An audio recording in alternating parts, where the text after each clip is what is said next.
tardes. Nos encontramos en la tertulia de Espacios Europeos. Volvemos a coger otra vez como día elegido para nuestra tertulia el miércoles, o sea que a partir de ahora será todos los miércoles. Y bueno, pues tengo aquí a mi derecha a Javier Castro. Muy buenas tardes. A mi izquierda, Aniceto Setién. ¿Qué tal? Buenas tardes. Y quien les habla es Eugenio Porrominco. Bueno, una novedad que quiero comentar es que ayer inauguramos una nueva tertulia, va a ser todos los martes de la semana, cada martes, y era sobre Guinea Ecuatorial. Vamos a ir, como dijimos, ampliando nuestra cobertura de temas. Y bueno, ¿cómo veis la situación política española? Yo quería comentar, y me adelanto, 3 casos que me han parecido llamativos.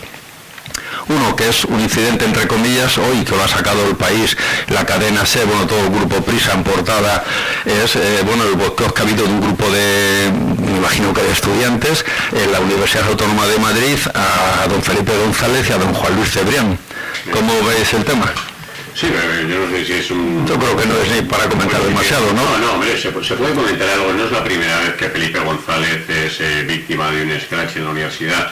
Recordemos que en sus últimos años de presidente del gobierno ya tuvo alguna trifulca importante en la universidad. Si bien es cierto que es un centro de libertad y tiene que serlo, sobre todo de libertad de expresión, y parece razonable exigir que cualquier voz tenga cabida en el medio universitario, también este tipo de scratch tiene un componente de libertad de expresión justamente para los que no tienen acceso por regla general a los micrófonos. En estas cuestiones posicionarse y poner el calificativo de víctimas, de verdugos, de vándalos, de antidemocráticos, de tipo de cosas, no es fácil. Si bien es cierto que la libertad de expresión, pese a no ser una libertad absoluta, como no lo es ninguna, es un bien lo suficientemente valioso como para que sintamos la necesidad de protegerlo, esta libertad de expresión se expresa, como digo, de muchas maneras. Y una manifestación y un scratch de estas características en el ámbito universitario también debe entenderse como una dinámica, como una forma de expresión y como una forma de libertad de expresión. Javier. Sí, bueno, hacía alusión Aniceto a un incidente que tuvo Felipe González también en la Universidad Autónoma, yo creo que fue en el año 1994. Sí, por ahí. 94 fue, sí, no, pero además es que yo publiqué un reportaje en El Mundo porque es que dio la casualidad y yo lo descubrí, por eso lo publiqué, que una de las personas que intervino, más que un scratch, hubo una serie de abucheos y luego una serie de preguntas por parte del público. Por eso yo creo que la diferencia es importante, también a los efectos que voy a decir luego, pero tomó la palabra un estudiante en aquel momento de Derecho de la Autónoma, que luego era el fundador de esta empresa de wifi por internet, del Gofres, me parece, que como una empresa que se vio envuelta en un escándalo hace unos meses en la Audiencia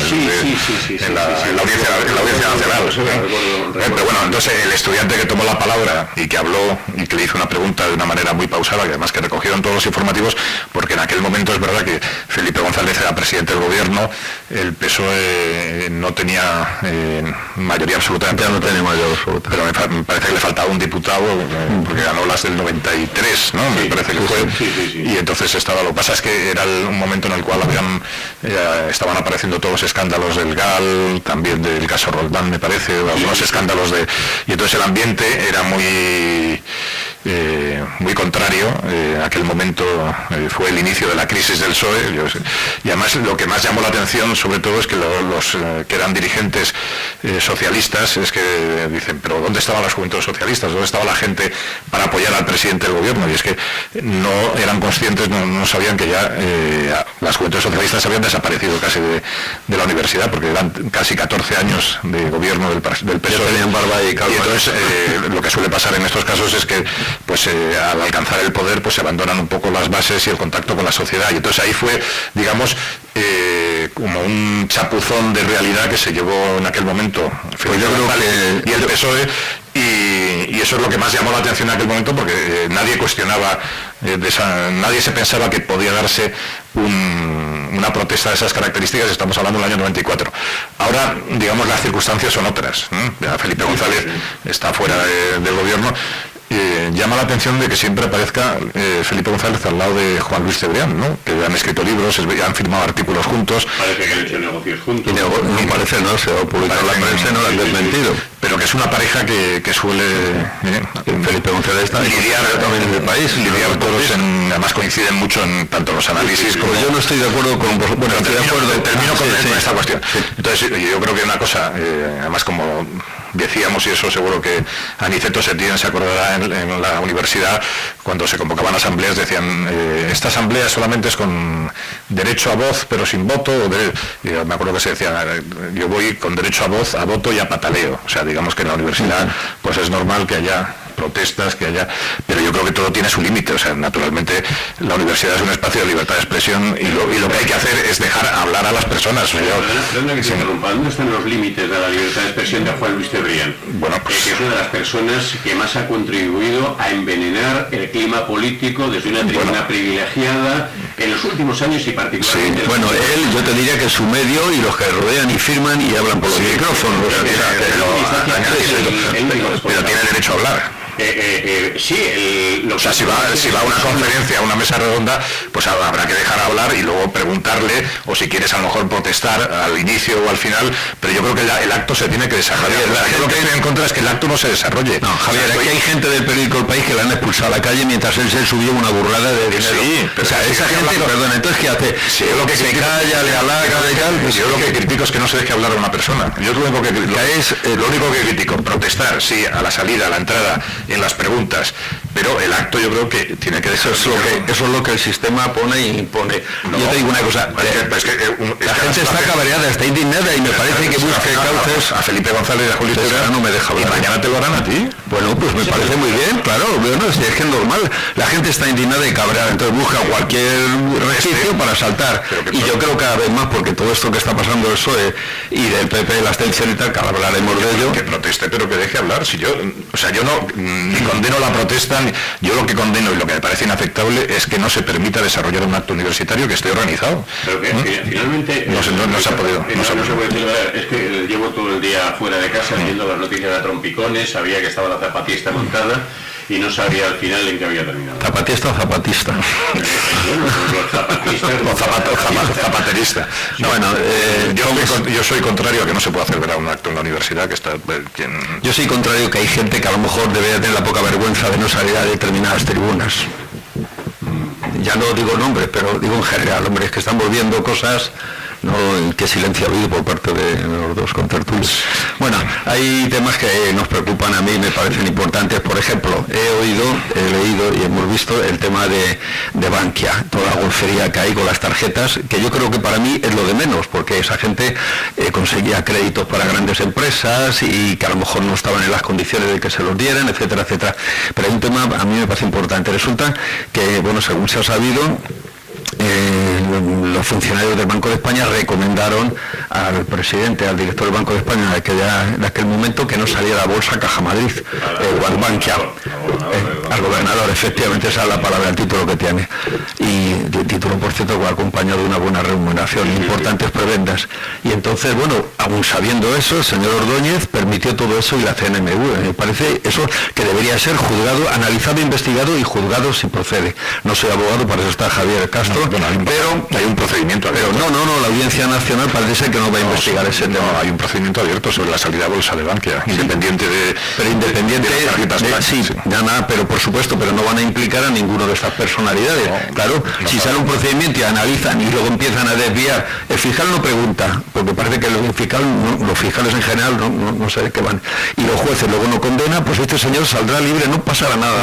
Si me dejas hacer un análisis, porque un poco general el proceso penal español tiene muchas deficiencias en muchos aspectos, y luego, sobre todo en la práctica, luego se pone en marcha una serie de mecanismos que hacen que lo que no se lleva cocinado en la instrucción, luego lo que aparece en el juicio oral, pues casi no sirva para nada. Hemos visto, no sé si habéis seguido vosotros las declaraciones de algunos de los implicados en el caso Gürtel, incluso las tarjetas, parece una mofa. Y entonces, donde uno está declarando y donde da testimonio de del conocimiento de algún hecho presuntamente delictivo, como podría ser los delitos de prevaricación o adjudicación, digamos, ilegal de contratos públicos, donde estaban implicados a lo mejor importantes empresarios y ministros durante el gobierno del Partido Popular, y entonces, pues bueno, la sala o el tribunal, ¿no?, dice que bueno, que eso no es objeto de ese juicio y que por lo tanto que ni va a llamar a declarar a unos ni a otros, ni se va a preocupar por esa circunstancia. Entonces lo que se hace, digamos, es únicamente, y a lo mejor tiene que ser así, pero lo digo a los efectos un poco de lo que tú señalabas, Eugenio, que es que muchas veces tanto el fiscal como el juez instructor va a piñón fijo sobre lo que a él le interesa o lo que él considera que es el delito que se ha cometido, y deja sin ver el bosque que está alrededor. Y entonces al final... Además hay una figura procesal que es de perfecta aplicación, que es la deducción de testimonio, que se llama. Perfectamente puede uno no salirse del ámbito que se está juzgando, pero en el momento en el que tiene conocimiento de un acto delictivo que se expresa, se explicita en la vista oral, el juez o el propio fiscal instan la deducción de testimonio para poner en marcha otro proceso de oficio. Sí, pero fíjate, el otro día precisamente estaba declarando, no sé si era Correa, Francisco Correa, y hablaba de que le daba el dinero, no recuerdo quién fue, dijo que lo daba a determinadas instituciones o algo así, dijo, y la fiscal no le preguntó que dónde eran esas instituciones. No recuerdo exactamente la palabra que le dio, pero daba a entender... Lo que ha quedado claro en el testimonio de Correa, y además es que no podía ser de otra manera, es que él, digamos, servía de intermediario después de haber trabajado en la organización de mítines y de publicidad del Partido Popular. Con el paso del tiempo ganó confianza y ya se hizo intermediario para, digamos, la concesión de contratos públicos importantes, y él se llevaba su mordida, su comisión de la intermediación entonces lo que se está juzgando ahora, digamos, es un poco la calderilla, o sea, la comisión que se llevaba a Correa, pero no los beneficios que se llevaran las grandes empresas o las comisiones que se llevan a otras personas. Yo creo que está saliendo crítica, ¿no? Vamos, yo creo que la cosa viene de más arriba, que alguien montó ese tincla y utilizaron a Correa, y Correa le fue cogiendo gusto con Bárcena, pero eso viene ya montado de algo. Ha habido un juicio, alguna vez lo hemos comentado, el juicio de la construcción en Burgos, donde un día, si queréis, traemos los textos y los leemos, donde alguien está diciendo, Sanchís le dice a Palot y a Rosendo Naseiro, no, ese tema no lo toquéis, que lo lleva el Bigotes. Y no es el Bigotes de estos, es otro Bigotes. Sí. Ya. Entonces, y eso está en el sumario, vamos. Mira, lo vamos a traer la próxima semana y lo comentamos. Como también se indica todo eso perfectamente. En Galicia no, porque está Cuña y está Fraga, y ahí no se puede tocar. Y en Valencia estaba Palov y tal, o sea que eso estaba montado. Y yo, para mí, que este hombre entra después en el aparato este. Claro, pero que él se llevaba la calderilla, digamos. Sí. O sea, la calderilla, a lo mejor estamos hablando de 40 millones de euros. ¿Por qué no va a declarar Florentino Pérez, Guillán Mir y toda esta gente? Claro, pero vamos a ver, esto lo explicaba yo creo que con bastante claridad la semana pasada un editorial escrito por Ignacio Escolar en el diario, en el diario.com. Y explicaba que de todo este proceso de la Gürtel nos faltan las X, porque los X es que se están poniendo de manifiesto. Claro, que son muchas. El que paga y dos, el que cobra. Se está jugando efectivamente solo... Y están sacando a los pichichis. Claro, y además tampoco está poniendo especial empeño Francisco Correa en poner unos nombres encima. Se le nota que ha pactado. Sí, pero sobre todo que seguramente las grandes constructoras españolas y muchísimas de las grandes empresas, incluso del IBEX 35, están peinadas en este proceso y deberían estar siendo objeto de investigación y de proceso. Esto no está siendo así, de la misma manera que no se está jugando en este procedimiento, al menos no de la forma adecuada, al Partido Popular, que en última instancia es un gran beneficiario durante sus muchísimos años, durante sus 8 años de gobierno. Lo que pasa es que ahí hay muchas empresas, Aniceto, hay muchas empresas, y yo en concreto he visto alguna factura de una empresa que se llama Bengoa, lo digo bien claro, y la vi por alguien que era el señor del Partido Popular. Ese señor pocos días antes o un mes antes había hecho otra cosa parecida en otra comunidad autónoma con el PSOE. O sea que es que aquí, si tiran del hilo, es que salen todos. Entonces yo creo que ahí hay un gran pacto para lo que tú dices. Se van a tirar 2 años en la cárcel, les van a bloquear alguna cuenta, no, o algunas, pero vamos, que no se van a quedar vacíos, no les vamos a ver a ninguno pidiendo trabajo. Luego hablaremos, imagino, dentro de este panorama general de lodazal que has descrito en la definición de la tertulia de hoy. Imagino que hablaremos de la situación del PSOE. La anterior tertulia, que creo que por problemas técnicos no llegó a emitirse, se nos quedó un asunto encima de la mesa que además introdujo Javier y quedamos... Javier Martínez. No. Javier Castro. Sí, que era qué ocurre con Podemos. Luego lo comentaremos, pero yo tengo la seria sospecha de que todo el follón que se ha montado en el Partido Socialista y toda la concertación de fuerzas empresariales, de medios de información y de una parte muy importante del PSOE y del resto de los partidos políticos tiene como única finalidad que Podemos de ninguna de las maneras se pueda acceder a los resortes del Estado y que muchísima de la mierda, permítaseme la expresión, que se ha ido acumulando quede tapada durante los últimos 40 años, quede tapada. En la ciénaga, Sí, claro, sí. Bueno, ahí Francisco Correa declaró que como él había muchos en otros partidos, que yo soy un Francisco Correa, pero no vayan a pensarse que yo era el único que trabajaba en esta modalidad, ¿no?, de enriquecimiento, sino que en todos los partidos pues había personas que servían de intermediarios, porque lo que hay que denunciar aquí es que el aparato de poder y de propaganda de los partidos políticos, las campañas publicitarias, las campañas electorales, exigían un gasto... Yo no estoy de acuerdo en eso. El gasto de la campaña publicitaria, si al final que es propaganda, viajes, comidas, papeles, carteles... estarían inflados, pero por medio se infla todo eso para aprovechar el... Bueno, sí, habría gente que se aprovechase, pero tú sabes que tanto, sobre todo los dos grandes partidos, el PP y el PSOE, en menor medida Izquierda Unida, los partidos nacionalistas también se gastaban muchísimo dinero, tenían un gasto, digamos, de funcionamiento anual, y cuando llegaba una campaña electoral tenían que multiplicar por 2 esos gastos, esos ingresos, porque pero ese era el leitmotiv de sacar dinero. Pero es la realidad. ¿Cuántas empresas se han hecho cifras en su momento que una campaña electoral al PP o al PSOE le podía costar en su momento 2.000 millones de pesetas de entonces, que no sé, ahora a lo mejor no es nada, pero entonces 2.000 millones de pesetas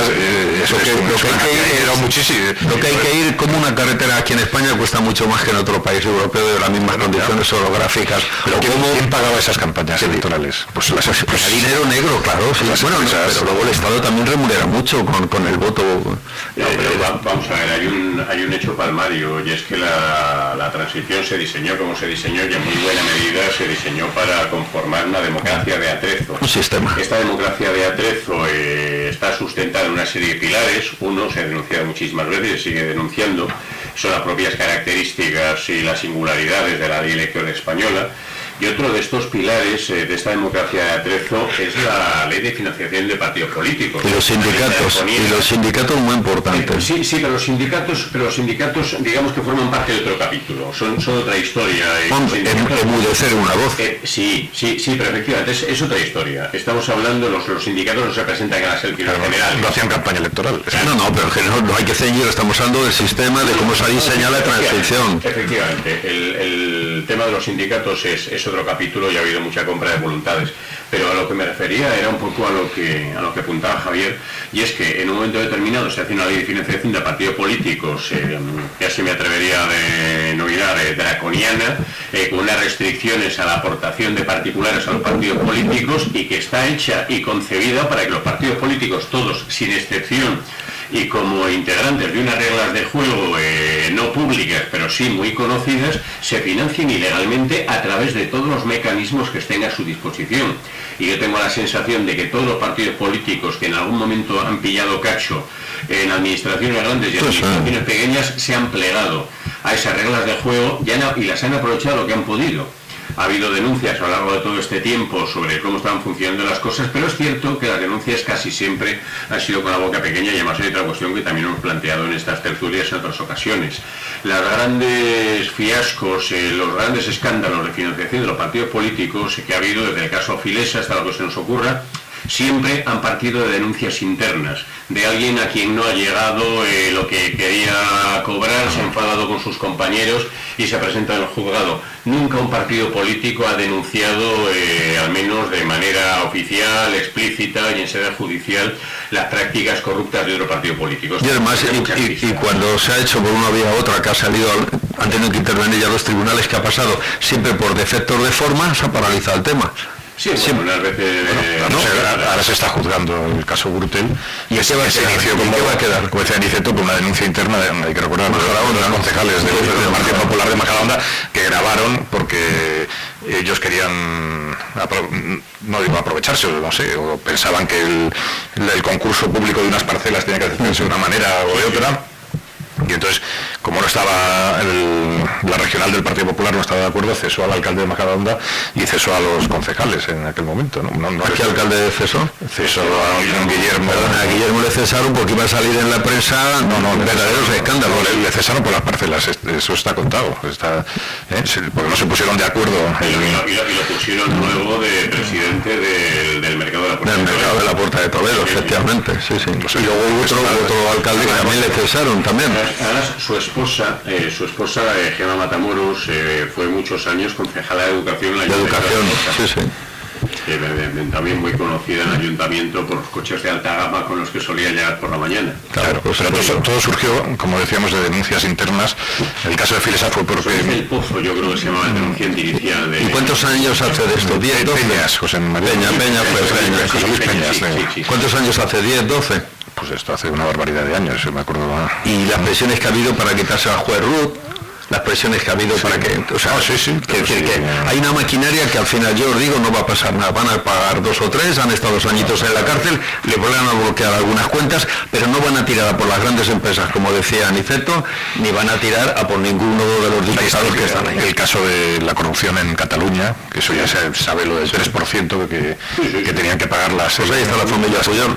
Pues también hay unos intermediarios que se quedaban con la calderilla de contratos de la administración, que son cientos de millones de euros ahora, pues es mucho dinero, claro. Entonces bueno, era un sistema de corrupción, la corrupción como factor de gobierno en el régimen del 78. Pero es que, aparte de eso, muchas, pues, aparte de esa gran corrupción, Javier, aparte de esa gran corrupción que habléis vosotros, en la que es por necesidades, entre comillas, para las campañas electorales y tal, veamos en los ayuntamientos. Es que en los ayuntamientos, vamos, todos vivimos aquí, por lo menos 2 vivimos en pueblos de la zona noroeste, y que si para la concesión de aguas, que si para el plan de no sé qué, siempre hay el concejal de turno y alguna empresa familiar o no familiar, o que te viene desde la sede de Ferrado de Génova y te obligan a contratar con él, pero que es que los ayuntamientos están casi todos, bueno, posiblemente la primera corrupción o ilegalidad que hay, que es que los mismos concejales se pongan el sueldo a sí mismos. Bueno, eso lo dice la ley de base del régimen local. O sea, me parece ya... Bien, eso es otra cuestión. Que llegan, ahora ya no, porque le debe dar vergüenza, pero llegan al poder el nuevo alcalde y coge y se sube el sueldo. Y los concejales, me parece... En el caso de Las Rozas, que es el término municipal en el que yo resido, en tiempos del último alcalde que hubo del PSOE, esto hace ya muchos años, Jesús Zúñiga, además con el que tengo un cierto trato, el alcalde en aquella época tenía un salario que a mí me parecía muy razonable. Cobraba en su momento €1 más que el salario del funcionario de mayor rango del ayuntamiento. Sí, eso en muchos ayuntamientos ha pasado. Sí, bueno, era una cosa bastante razonable, además sobre todo teniendo en cuenta que los salarios en concreto del Ayuntamiento de Las Rozas no se caracterizan por ser precisamente magros, sino todo lo contrario.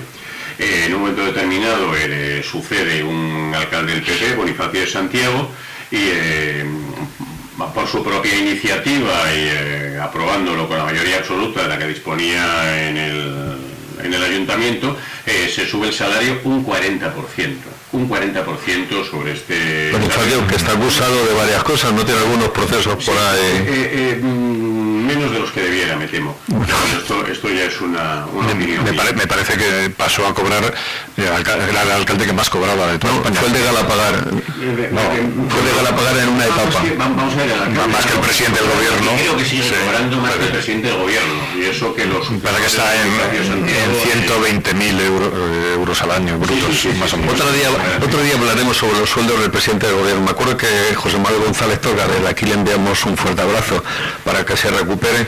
Ha escrito en alguna ocasión sobre el tema, yo también con él, sobre el tema de los fondos reservados. El presidente del gobierno tiene fondos reservados como tienen los secretarios de Estado y direcciones generales y todo. O sea, es que un día alguien tendría que decir o preguntar, a ver si ahora que están otros grupos políticos se atreven a preguntar, qué fondos reservados dispone cada departamento de estos y si los cobran o no los cobran, porque cuando llegó Aznar al poder dijo que todos los días se encontraba en la mesa de su despacho 300.000 pesetas diarias.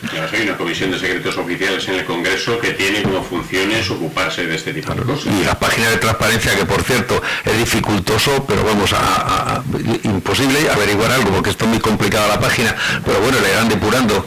Pero bueno, yo creo que habría que indagar eso de los fondos reservados, porque tienen que tener fondos reservados, lo tengan los servicios secretos, lo puedo entender, o confidentes de la policía, la Guardia Civil, pero vamos, Para disponer de dinero un presidente del gobierno, un director general, un secretario de Estado, me parece.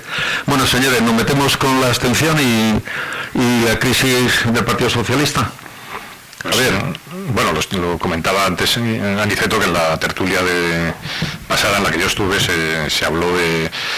Yo decía que era la crisis de la izquierda española, la crisis de... Porque no, el PSOE, por lo menos hasta ahora, ha sido el partido que ha monopolizado en su mayoría lo que era la izquierda. Entonces, la etiqueta izquierda. La etiqueta izquierda, bueno, sí, pero es el partido que durante los últimos 35 años pues ha tenido esa posición dominante en la izquierda, y además una posición dominante también en el régimen. O sea, es que no se puede explicar, y antes hablábamos del caso de Felipe González y esa crisis de corrupción de los años 90, no se puede explicar lo que ha pasado en España sin explicar lo que ha significado el PSOE. Claro, una crisis del PSOE, una crisis política como la que está viendo el PSOE, es una crisis de la izquierda, pero es una crisis también que yo creo que afecta al régimen en su conjunto, porque el PSOE era el pilar fundamental sobre la que se ha basado esta monarquía del 78, una monarquía que yo he calificado como monarquía de izquierdas porque era fundamentalmente su punto de apoyo estaba en el Partido Socialista Obrero Español. Y además el Partido Socialista Obrero Español funcionaba, digamos, como el centro del debate político y de la acción política del régimen, porque el Partido Socialista Obrero Español ha pactado con todo tipo de fuerzas, con nacionalistas, con el bloque nacionalista gallego en Galicia. Con fuerzas políticas de izquierdas de poco a nada.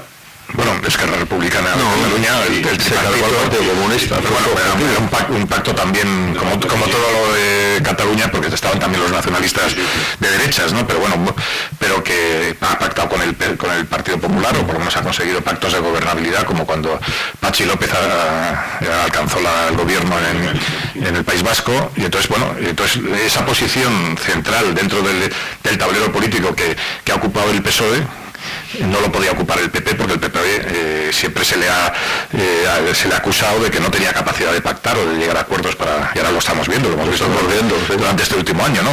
Entonces, la crisis del PSOE yo creo que es una crisis que va a tener unas consecuencias muy profundas, no solamente en la izquierda, sino en todo el régimen político español. ¿Qué puede pasar? Pues no lo sé, parece ser que va a haber el debate del Comité Federal el próximo domingo, donde todo el mundo anuncia ya que se va a apoyar la abstención, pero yo creo que hasta el último momento puede haber hasta sorpresas. Yo eso lo veo difícil, ¿no?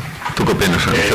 Yo sí creo que el Comité Federal mayoritariamente va a apoyar la abstención, entre otras cosas porque este Comité Federal no va a ser el que se reunió hace un par de semanas y que concluyó con la dimisión de Pedro Sánchez Castejón y de lo que quedaba de su ejecutiva.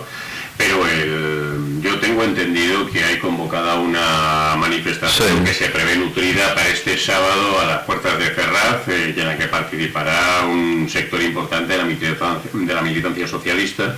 Sí, pero como con la militancia nos están contando... Ya, sí, pero vamos a ver, según anuncian, hay recogidas cerca de 70.000 firmas, entre otras, por cierto, la de Josep Borrell, para apoyar las tesis de Pedro Sánchez y el famoso no es no.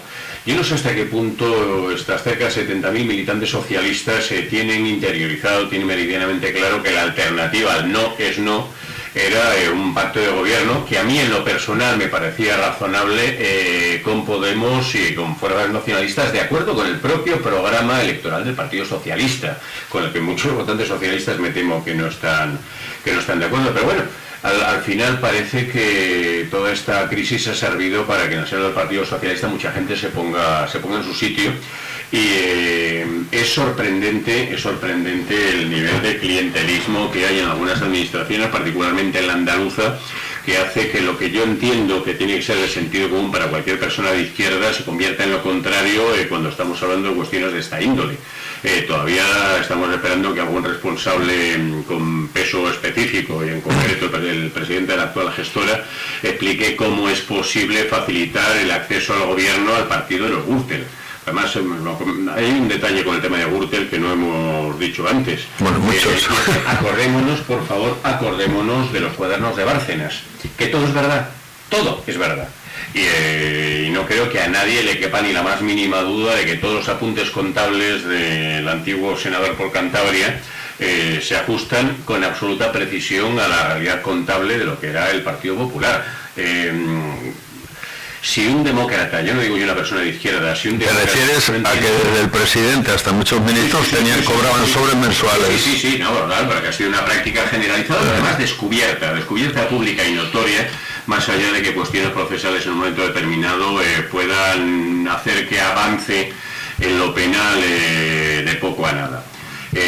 Y vamos a ver, echar al Partido Popular del gobierno tendría que ser una prioridad para cualquier demócrata de cualquier color político. Yo aquí he planteado muchas veces que el Partido Popular no me parece un partido de derechas. Esta es otra discusión casi más filosófica. Yo creo que el Partido Popular es otra cosa. Desde luego tiene poco o nada que ver con las derechas nacionalistas vascas o catalanas fundamentalmente, que son las que tienen una cierta relevancia, y poco o nada que ver con los partidos de derechas de otros países. Incluso te puedo decir que tampoco con la derecha que tenía Fraga, porque Fraga pasó grandes apuros económicos porque la CBL bloqueaba, que era de donde había de pillar dinero, Ferrer Salat, Segurado y tal, que eran los que llevaban el maletín para ayudar, pero pasó verdaderos apuros. Fue la entrada de Ángel Sánchez, el tesorero, el que le dio un cambio, una movida, y luego otra importante, la llegada de Aznar con su nuevo sistema de financiación, entre comillas. Sí, la anterior tertulia comentábamos también hablando de esto. ¿Cuánto te gustó la anterior tertulia? ¿Cuánto te gustó? Sí, fue una lástima que no pudiera emitirse. Parece que los problemas técnicos lo vamos resolviendo y ya se nos ve más guapos, se nos escucha sobre todo con claridad, y a lo único que tenemos que aspirar es a decir, a la medida de lo posible, y hablo por mí, la menor cantidad de tonterías. Pero comentábamos en aquella tertulia que daba la sensación, no se había producido todavía la reunión del Comité Federal del Partido Socialista, ni siquiera se había producido la dimisión de los famosos 17 miembros de la Ejecutiva, creo recordar, sí, que nos vimos y charlamos la víspera, una cosa por el estilo, pero decíamos que daba la impresión de que Pedro Sánchez ya no tenía adversarios políticos en el seno del Partido Socialista, sino enemigos. Y parece que los sucesos, los acontecimientos de los días posteriores demostraron que efectivamente lo que hay es un enconamiento político y personal hacia Pedro Sánchez y todo lo que... Bueno, pero aparte de eso tiene que haber algo más por detrás. No, lo que comentábamos antes, hay otras interpretaciones y me consta... ¿No hay negociaciones con el PP?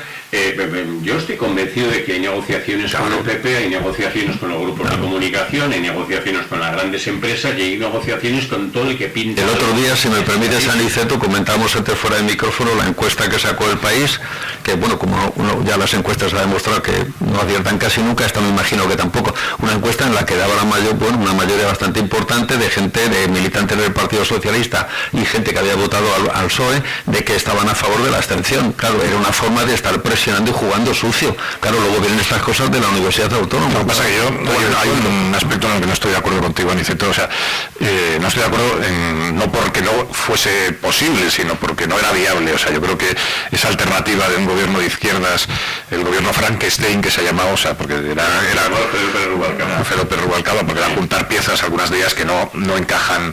El propio PSOE, claro, formar gobierno con partidos que están en un proceso abierto y claro de independencia, pues eso con el programa de... Y si eso se aparca, vamos a ver, es que hasta donde yo sé lo que está encima de la mesa, ya, no sé, apoyamos y gobernamos con el Partido Socialista y el Partido Socialista acepta nuestro apoyo y a cambio nosotros renunciamos al referéndum de autodeterminación que tiene puesta fecha, no se nos olvide. Sí, bueno, no sería un tripartito, sino sería un pentapartito, una cosa, porque serían muchas fuerzas políticas las que tendrían que apoyar o las que hubiesen tenido que apoyar en ese momento a Pedro Sánchez. Yo sí veo difícil y veo que es una barbaridad que se pueda gobernar con 137 diputados, con 87 o con 89 más apoyos. Yo lo veo todavía más inviable. O sea, es que yo creo que estamos en una situación política en la cual, pues no por la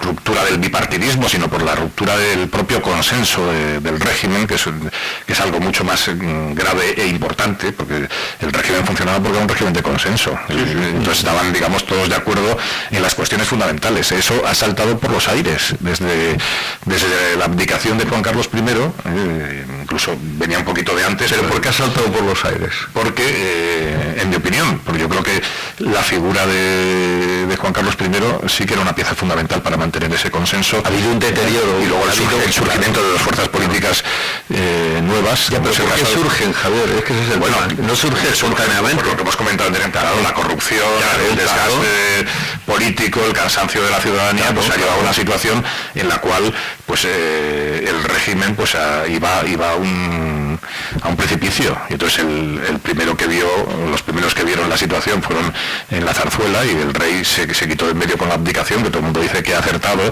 y que ha sido un acierto porque ha aparecido Felipe VI, pero claro, Felipe VI está manejándose la situación, algunos lo califican de una manera muy inteligente, porque no se está implicando en la crisis, y ahora pues sí ha convocado una ronda de consultas para después del Comité Federal, esperando ya o teniendo conocimiento de que el PSOE va a proponer esa abstención.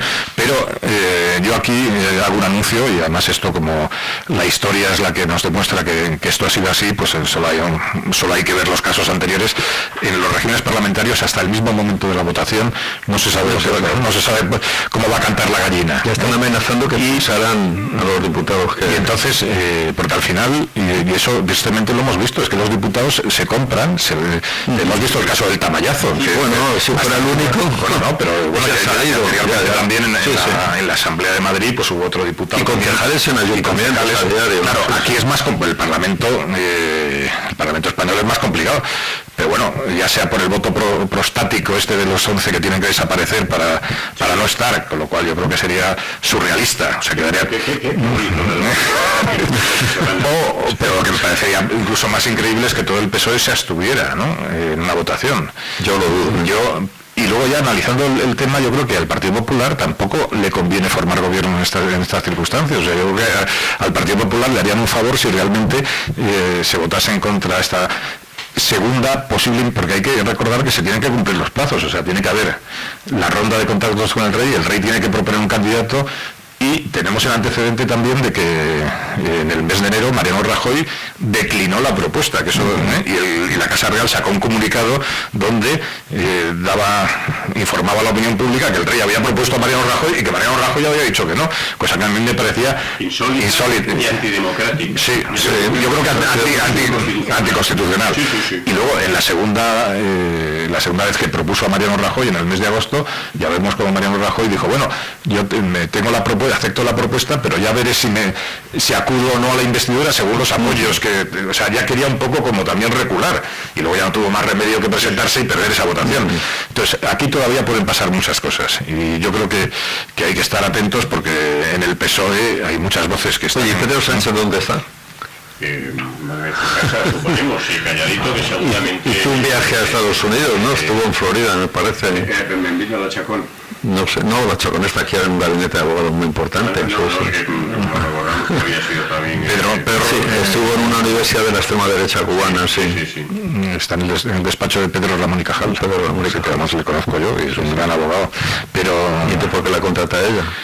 Hombre, porque los despachos de abogados... como decías que es un gran abogado. Ella es una experta en derecho constitucional, no sé. Entonces, ¿sí? Ella es profesora de Derecho Constitucional, y yo supongo que experta en Derecho Constitucional, o por lo menos ella se define a sí mismo así, ¿no? Y además, bueno, la cuestión está, y yo creo que entramos, porque nos debe quedar poco tiempo, ¿de qué está trabajando en el tema de Podemos. A mí lo que me sorprende en esta crisis del Partido Socialista, donde digamos que los que están llamados a ganar esa posición, que está perdiendo de respaldo popular, de apoyo electoral y de votos, sería Podemos. Entonces ahora surge un debate interno dentro de Podemos entre distintas sensibilidades, como se llaman ahora, y que algunos lo llevan al debate nominalista entre los Errejón y Pablo Iglesias, pero yo creo que tiene que haber algo mucho más detrás de todo esto, porque lo que se ve es que hay dos posturas completamente diferentes. Digamos, una postura que intenta ser más moderada y que intenta llevar una imagen y una actuación política, tanto en las manifestaciones públicas como en el Parlamento, más moderada, más socialdemócrata, ¿no? Sí. Y hay una posición más radical, que es la que está llevando Pablo Iglesias, que a mí me sorprende porque yo creo que la sociedad española ahora mismo no está para esas aventuras o para esos posicionamientos, y yo creo que hay, y no sé, tú conoces más a la gente de izquierda. El sistema le han engullido a Javier Castro. No. Los cambios nunca se hacen dentro del sistema, Javier. No. En eso es lo que dice Pablo Iglesias frente a Rejón. Los cambios, y lo decía ya en El hombre unidimensional, Germán Marcuse, iba a citar los filósofos de la escuela de Frankfurt. Es ingeniero químico, pero no te deja terminar eso, efectivamente, claro. Los cambios no se hacen dentro del sistema. Llámale revolucionario, pero por si te asusta y tal, los cambios se hacen desde fuera, con presiones y con miles de cosas. Pero es que yo no considero le pasa a Dato lo que le pasa y a Prim, vienen cambios. Yo no creo que Podemos esté fuera del sistema, o sea, yo creo que ellos quieren posicionarse, se han posicionado. No, estamos hablando de las dos posturas, de Rejón y de Pablo Iglesias. Pero Podemos lo que aspira es a ser el partido referente y monopolizador o sorpaso, pretende dar el sorpaso al PSOE, quitarle su objetivo. El primer paso. Claro. Entonces yo pienso que para dar ese paso, para quitarle esa posición dominante al Partido Socialista Obrero Español, yo creo que una posición más moderada sí que les convendría, porque ya, digamos, todo lo que es el sector... Pues me da que están tirando por la otra vía. ¿Y por qué? Yo eso es una pregunta. Ahí me daban una clave hoy en El Español, que yo cuando lo he leído me parece interesante, y es que como hay un debate interno ahora de que se están realizando las votaciones o el proceso para elegir los miembros del Consejo Ciudadano de Madrid, entonces hay tres candidatos, me parece, o dos. Uno está Rita Maestre, está más apoyada por el Rejón, por el niño Rejón. Claro. Luego está Ramón Espinar, que es el que, digamos, apoya más Pablo Iglesias. Y luego está un sector que yo no sé si presenta candidatos, me parece que sí, que es el sector llamado anticapitalista, que me presentan a Miguel Urbán, ¿no? Sí. Y entonces, Miguel Urbán, que recordemos que ha participado en esta tertulia, sí.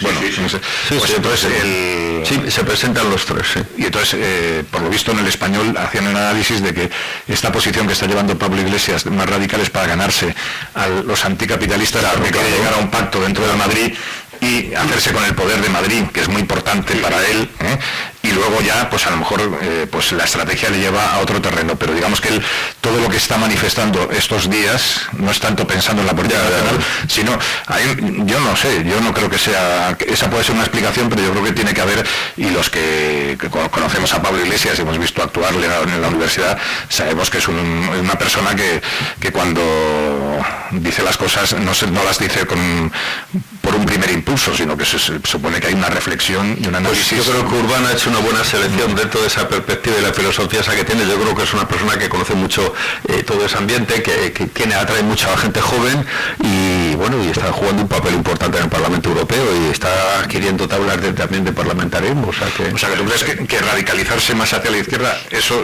le da más poder, más apoyos a Podemos. Yo no creo que ese sea el debate. En primer lugar, hay que decir en honor a Podemos que se está debatiendo en la calle, se está debatiendo en las asambleas, se debate en los medios de comunicación con absoluta transparencia, cosa que ya resulta de suyo insólita en el funcionamiento, la dinámica interna de cualquier partido político.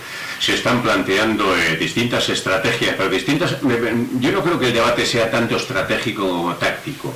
Queremos transformar la sociedad, estamos de acuerdo en ello, hay una serie de cuestiones que queremos modificar y el debate estriba en cuál es la táctica más adecuada para hacerse con los resortes del poder.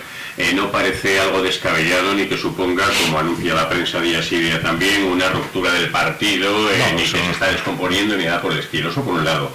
Por otro lado, no conviene olvidar que con independencia de que Podemos, seguramente tras una reflexión de filosofía política importante, paradójicamente no se define como formación política de izquierdas. Ellos no dicen somos un partido de izquierdas, pero para propuestas honestas que sean los demás los que le pongan la etiqueta, parece sensato hasta ahí. Tiene un componente de base, de formación en su génesis, que es de izquierda anticapitalista, que sí que fue en su momento una especie de escisión por la izquierda, de Izquierda Unida, por una antigua diputada de Izquierda Unida y del Partido Comunista, que era María Ángeles Maestro. Nines Maestro, que es el alma mater. Aquí, lógicamente, pues Nines ya está bastante retirada de la acción política directa. Yo no sé la edad que tiene, pero vamos, no creo que tenga edad Hombre, también, indudablemente, también tiene que haber una batalla de liderazgo, porque en todas las organizaciones pasa, ya lo decía Rosa de Luxemburgo, una organización sustituye a otra, y ¿quién la capitanea? Pues un líder, y ahí también puede haber ciertos choques de liderazgo, indudablemente. Sí, pero que yo tengo la sensación de que el problema real no tiene la gravedad. He dicho que puede haber ciertas, en expresar. Pero ahí, Aniceto, y poniendo ya a calzón quitado, como se dice, ¿no? O sea, hay una cosa que es de primero de marxismo, que es el tema de la relación de fuerzas, la lucha, el tener claro con qué fuerzas cuentas tú de apoyos a la hora de esa toma del poder o esa conquista de ese cambio de la sociedad.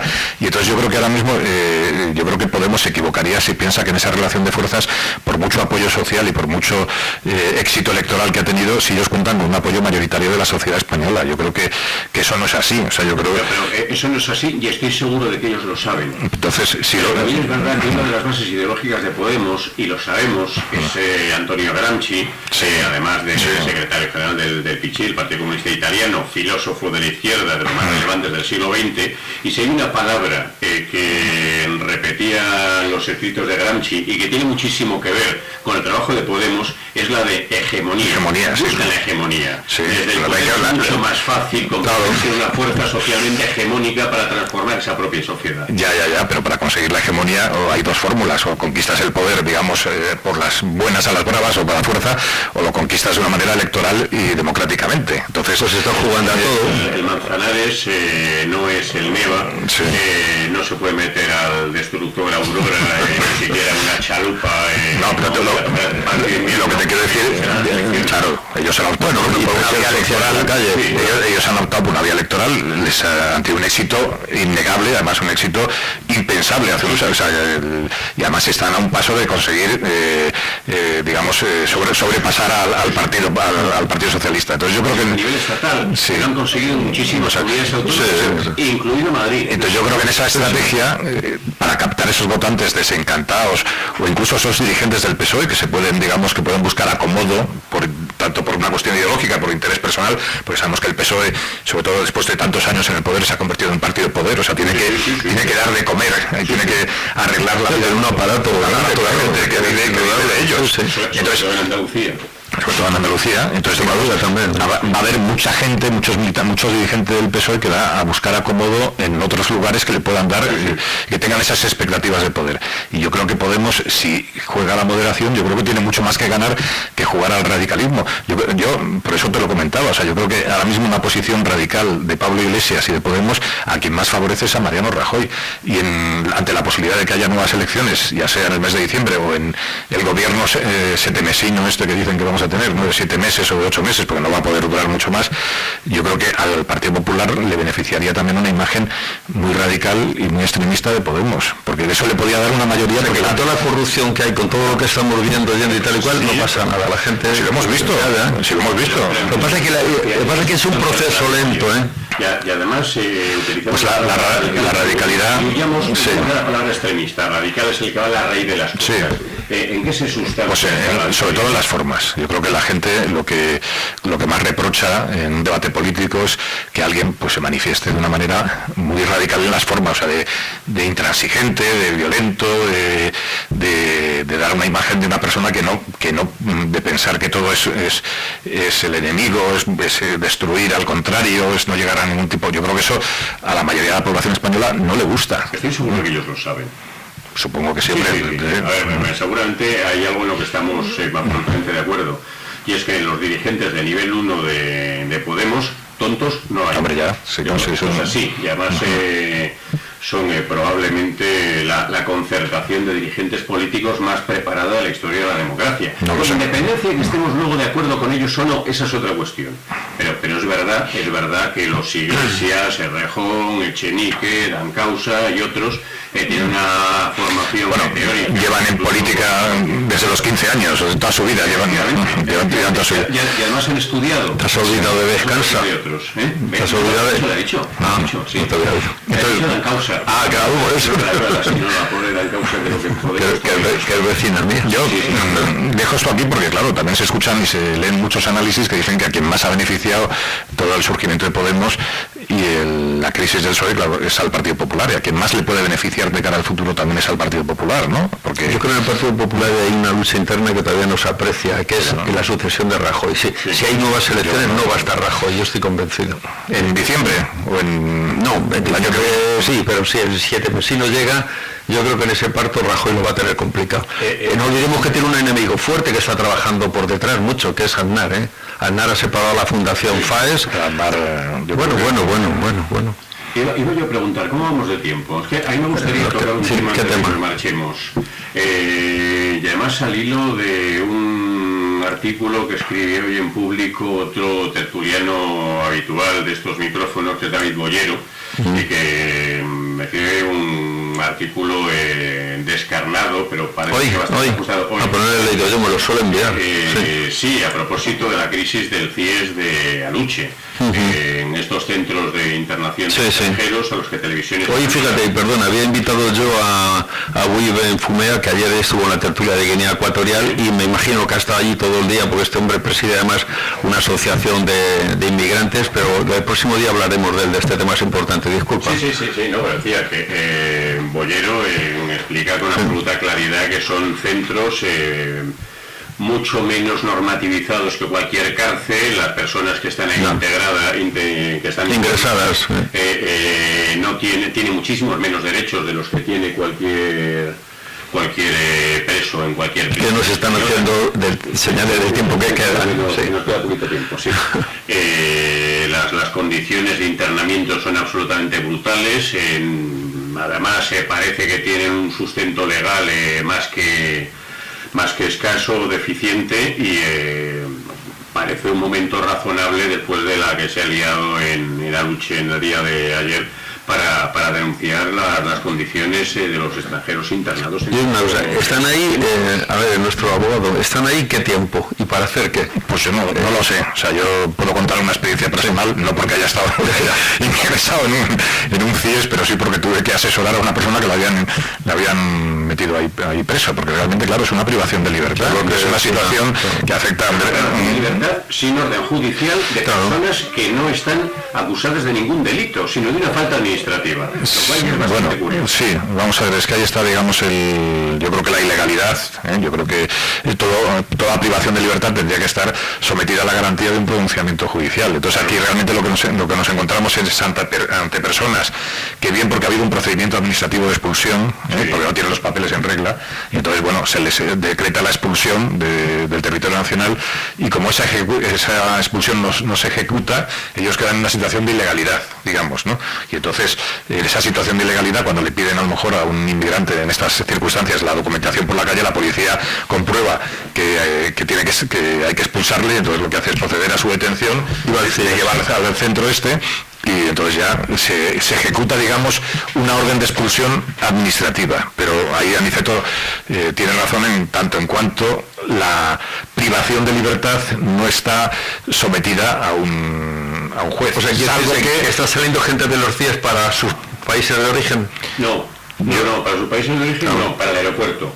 Y ya luego donde vaya el aeropuerto, normalmente claro. España, a lo mejor un tío de Nigeria le pueden enviar a Senegal. Efectivamente. Yo no sé, yo conozco por ejemplo el caso de muchos bolivianos que sí que les envían a Bolivia, porque sale porque Bolivia tiene un convenio con porque hay aviones diarios que van a entonces España coloca a muchas personas que están entonces yo creo que naturalmente eso tiene que estar controlado judicialmente, porque se pueden dar circunstancias de abuso, se pueden dar circunstancias de errores de la personalidad. Sí.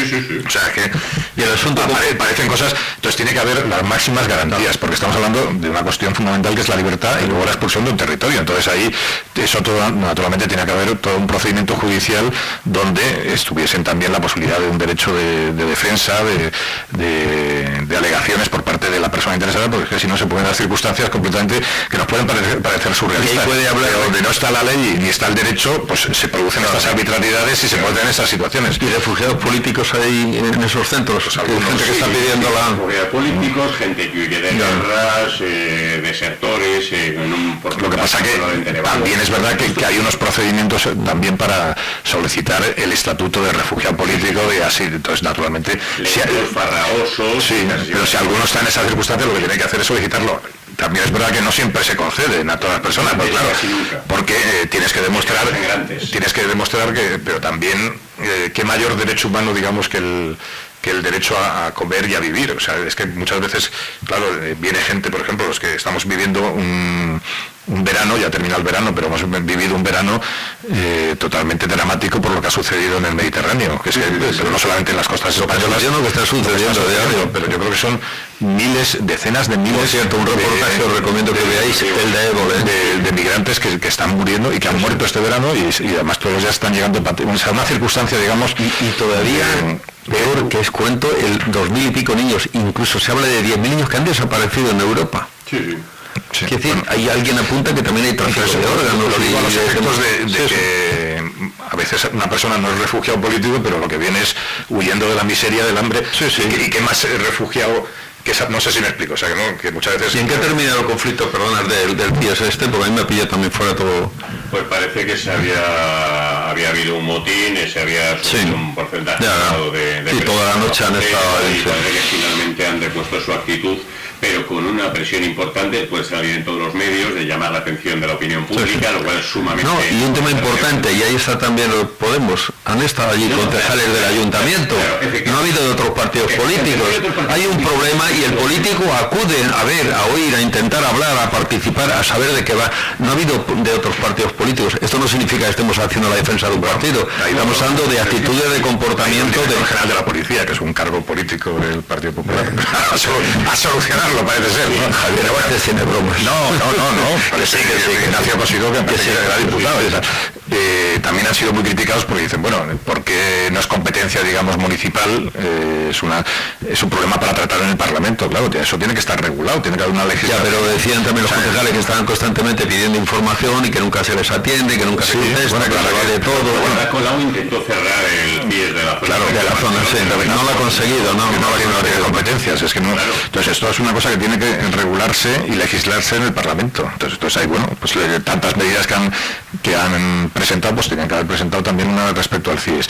Yo creo que en el tema de la inmigración hay que regularlo con las más estrictas garantías para todas las personas y naturalmente no se pueden abrir las fronteras, aunque yo pienso que yo soy partidario de la inmigración total. Pues yo siempre pienso que los que vienen de fuera son mucho mejor que los que estamos aquí adentro. O sea, yo creo que además la población, la sociedad y todo se beneficia de la inmigración, porque yo creo que son, hombre, siempre es un fenómeno, no puede más, es inevitable, porque siempre te cuentan, no, es que el ladrón de no sé quién, y la cantidad de gente que está trabajando, pero que son muchísimas personas, millones de personas. Porque haya sido un debate interesantísimo, pero vamos a tener que terminar. Hay un tema que yo quisiera apuntar rápidamente, el tráfico de armas, la venta de armas. Nuestro querido ministro Morenés, sabéis que se han descubierto armas españolas en Arabia Saudí en el conflicto del Yemen. O sea, estamos vendiendo armas a un país que está en conflicto, está invadiendo, atacando el Yemen, de acuerdo que detrás tiene a Estados Unidos y otra coalición en la que participa también Qatar y otros países. Puede sorprender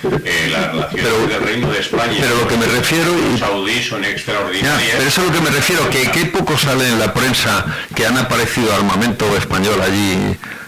Sí, es cierto que en los grandes medios no aparece. Es que eso está provocando también millones de refugiados, o sea, no lo olvidemos.